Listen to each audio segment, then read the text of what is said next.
want to be president of Kenya, seek and you will find. Knock and it will be open to you. I will hang on to those words. I was not born into privilege or wealth. I walked barefoot to school. I sold chicken by the roadside. Had I declared then that I would one day be the president of Kenya, many would have dismissed it as a folly. Yet, here we stand today.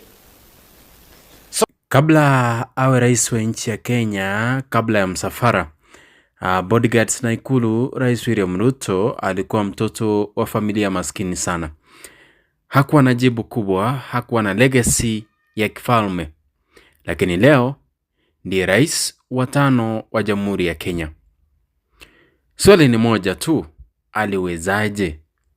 Na ni nini ambacho watu wengi hawajui kuhusu safari ya William Ruto? Leo katika Siasa Leo Media tunakuletea story kamili ya William Ruto, bila filter, bila uoga, bila kuficha chochote. William Ruto alizaliwa mwaka wa 1966 Kichichi cha Sugoi Uasin Gishu.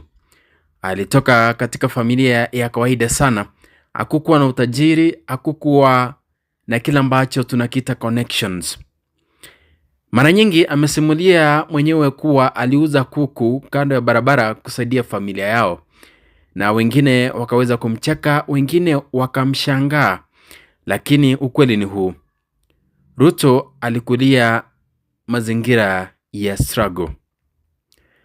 Alisoma shule ya kawaida, hakupata special treatment, lakini tangu akiwa mdogo alikuwa mtu wa kujitetea, kujipigania na kuamini anaweza kuwa mtu mkubwa. Baada ya shule, Ruto alienda University of Nairobi, akaweza kusomea botany na zoology. Hapo ndipo maisha yake yalipoanza kubadilika. Campus haikuwa tu ya vitabu, ilikuwa training ground ya siasa. Ruto aliingia SONU, Students Organization of Nairobi University, na hapo ndipo alipojifunza kuhusiana na masuala ya kujipanga, kushawishi, kupambana na kusurvive kwenye politics ambazo ni kali zaidi. Na hii ndio iliyomjenga kuwa political animal tunayemjua hadi leo hii.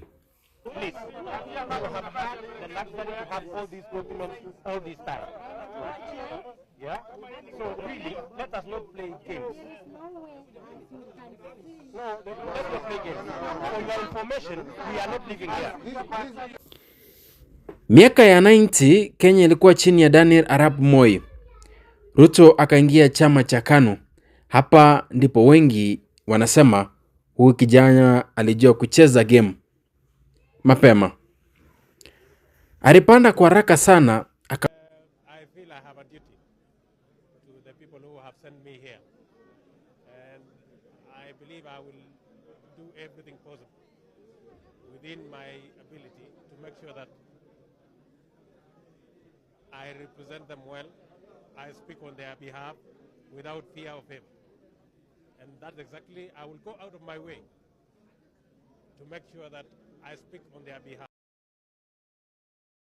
Akaonekana, akaaminika, na Moi akamwona kuwa a future leader. Mwaka wa 1997 Ruto akaingia bungeni kama MP wa Eldoret North.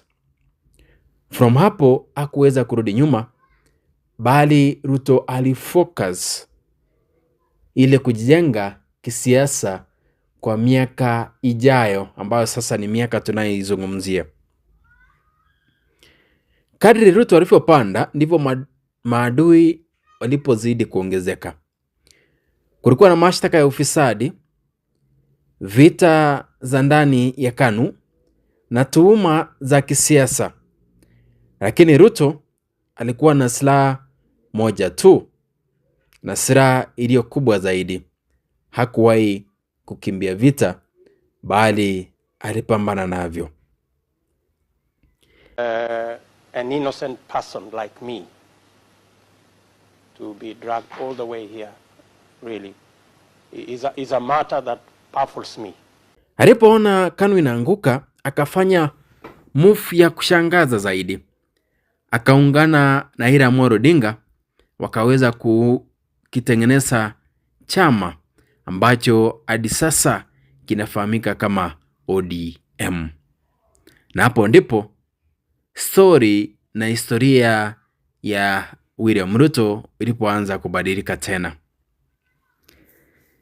Baada ya uchaguzi wa mwaka wa 2007, Kenya iliingia katika machafuko.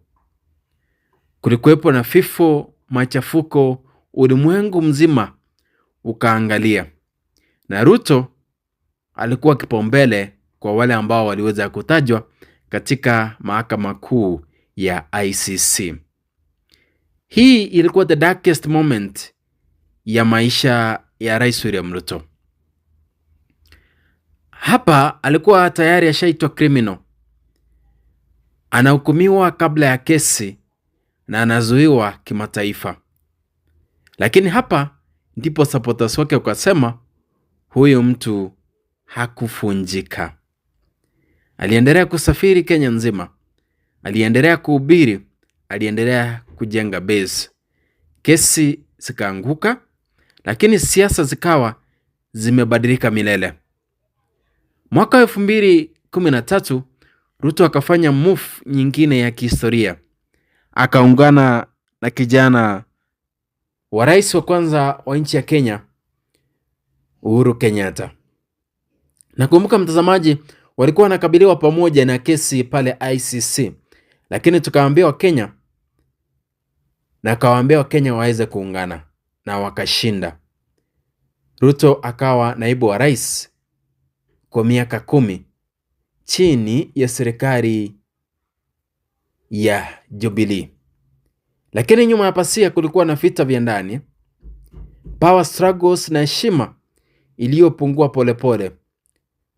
Handshake ya Uhuru Kenyatta na Raila Amolo Odinga mwaka 2018 ilimwacha Ruto peke yake kisiasa. Na hapo ndipo alipoamua kwamba apigane peke yake kimwanaume. Hapa ndipo kulipoanzishwa the Hustler Nation. Na Ruto akajua jinsi ya kubadilisha the narrative. Hakuweza kuzungumzia wale matajiri, hakuzungumzia the highlights, hakuzungumzia dynasties. Alizungumza lugha moja na mama mboga, bodaboda na hustlers. Na hapo ndipo Hustler Nation ilipoanza kuzaliwa. Tayari tushamwambia bwana Kitendawili, si ndio? Fujo waleti this time. Reli angoi this time. Safari hii hawezi kufanga maandamano. Hata ile kujiapisha, hakuna kujiapisha. Tunamumalizia asubuhi na tunamweka kwa wheelbarrow ile mguu kubwa mpaka Bondo aende hapo muziki. Kweli ama si kweli? Hapa watu walimfeel na watu wakahisi kwamba huyu ndio wao. Na mwaka 2022 Ruto akashinda uchaguzi wa urais kutoka Sugoi hadi Ikuluni Nairobi. Leo Rais William Ruto ni rais wa nchi ya Kenya.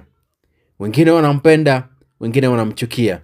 Lakini kile kimoja hakiwezi kupingwa, ni mmoja wa wanasiasa waliopigana zaidi katika historia ya Kenya.